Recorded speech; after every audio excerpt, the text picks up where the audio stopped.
সীমান্তে বাংলাদেশি হত্যা বন্ধ না হলে লং মার্চের হুঁশিয়ারি দিয়েছেন এনসিপির আহ্বায়ক নাহিদ ইসলাম। দুপুরে চাঁপাইনবাবগঞ্জে জুলাই পদযাত্রার পথসভায় একথা বলেন তিনি। তার অভিযোগ, সীমান্তে আন্তর্জাতিক আইন লঙ্ঘন করে বোমার বিস্ফোরণ ঘটায় বিএসএফ। বান্ডেল থাকলে প্রতি সেনমানিতে টাকা বাঁচবে।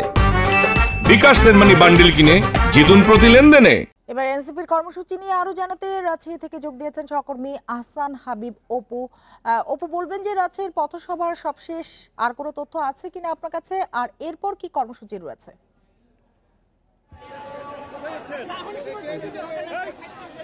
এনসিপির যে পদযাত্রা কর্মসূচি, সেই কর্মসূচি মূলত সন্ধ্যা 6টার সময়, বিকেল 6টার সময় শুরু হয়েছে রেলগেট এলাকা থেকে। রেলগেট থেকে এই পদযাত্রাটি শুরু হওয়ার পর তারা এইখানে এসেছে, যেটি সেটি Sahebbazar zero point. Sahebbazar zero point তাদের পথসভা স্থল। এই পথসভা স্থলে এরই মধ্যে এনসিপির আহ্বায়ক নাহিদ ইসলাম সহ অন্যান্য নেতৃবৃন্দ তারা যোগ দিয়েছেন।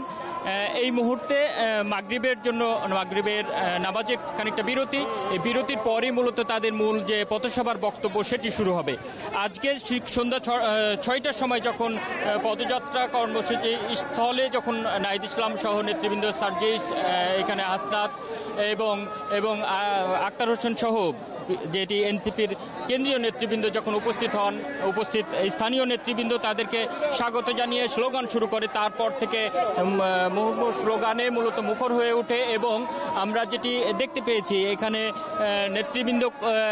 কেন্দ্রীয় নেতৃবৃন্দ সার্জিস এবং হাসনাত তারা নিজেই মূলত স্লোগান দিয়ে মুখর করে রাখে এবং তারা রেলগেট এলাকা থেকে সাহেববাজার এলাকায় এসে হাজির হন। এইখানে তাদের কর্মসূচিতে খানিকটা ছোট করা হয়েছে, কারণ সময়ের কারণে তারা আরও যেসব এলাকা আশপাশের এলাকায় যাওয়ার কথা ছিল রেলগেট এলাকা থেকে আশপাশের এলাকায়, সেগুলো না গিয়ে মূলত তারা এখানে কর্মসূচিটি পথসভা স্থলে এসেছে। এখানে স্থানীয় নেতৃবৃন্দ এবং কর্মীরা তারা যেটি আশা করছেন যে আজকের এনসিপির এই যে কর্মসূচি, এই কর্মসূচি থেকে তারা উজ্জীবিত করবে এখানকার কার্যক্রমকে, রাজনৈতিক কার্যক্রম উজ্জীবিত হবে এবং নাহিদ ইসলাম সহ কেন্দ্রীয় নেতৃবৃন্দের বক্তব্যের অপেক্ষা করছে। মূলত তারা এই বক্তব্যে এনসিপিকে যেমন সংগঠিত করবে, সেই সাথে রাজশাহীর মানুষকে জুলাই অভ্যুত্থানের যে চেতনা সেই জায়গাতে উজ্জীবিত করবে এবং আগামী দিনে নতুন বাংলাদেশ বিনির্মাণের যে কাজটি করছেন এনসিপি, তার পক্ষে রাজশাহীর মানুষের জনমত গড়ে উঠবে বলে স্থানীয় নেতৃবৃন্দ আশা করছেন, স্থানীয়রা আশা করছেন।